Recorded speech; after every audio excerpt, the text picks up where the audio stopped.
Well, I don't know yet. When I negotiate for the first time. وزیر دروی امریکا جان کری در روزن در باسبوی ده دیار کربو جبو به داوی بونا شر نافخایی سوریه امریکا نچاره به بشار الاسد را لحف بکه. لبله جیگره بردفکا وزارت دروه ماری هارف دست نشان کر گود پیش روژا سوریه ده جه اسد تونه یو گود کری نگوت امی به اسد را دانستاندنان بکن.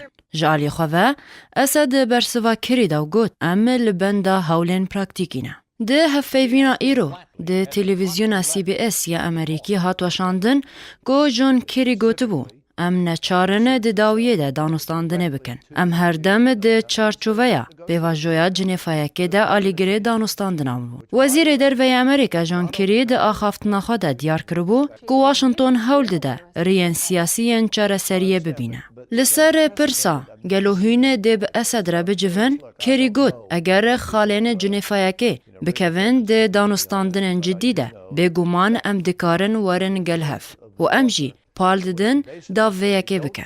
لبله جالی که دن و جیگره بردفکا وزارت دروی امریکا ماری هارف راگهاند که سیاست امریکا درباره سوریای دن نهاتیا گوهرتن و راست به سروک رژیم سوریه بشار الاسد را دانستاندن کرنه نمجارا گوتنه. هارف هر وها گوت ده سیاست امریکا یا درباره سوریه ده تو گوهرتن تننه. وزیر کری تن سیاست ما ین بره دوباره کرنه. کری راست نگوتیه که امه به اسد را دانستاندنان بکن.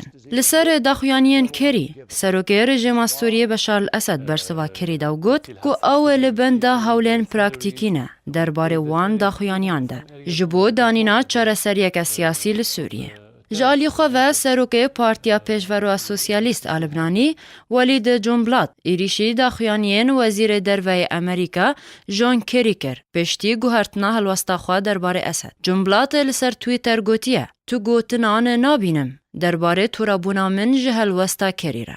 هجای گوتنه که رژیم اسد و اپوزیسیون سوریه جارا دست بکه. ده چلیا سالا بوری ده لباجار جنیفی سویس رای ده کنفرانسه که ده هاتمون گلهف.